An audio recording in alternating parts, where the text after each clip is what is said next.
জানুয়ারি মাস, আমরা লাচুং থেকে বেরিয়ে পড়েছি সিকিমের আরেক সৌন্দর্যের জায়গা কাটাও।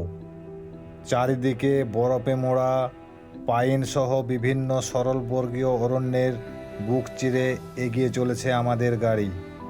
এই সবে সূর্য ওঠা শুরু করেছে, এরই মধ্যে আমরা পৌঁছে গেলাম কাটাওয়ের বিখ্যাত জলপ্রপাত খান্ডা জলপ্রপাতের সামনে।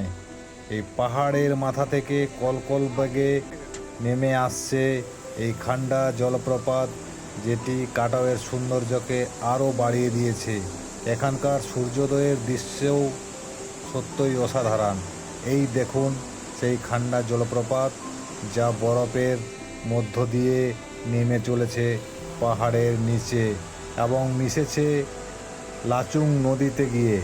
আর ওই দেখুন দূরে পাহাড়ের অপরূপ সৌন্দর্য, যা মুগ্ধ করেছে সকলকে।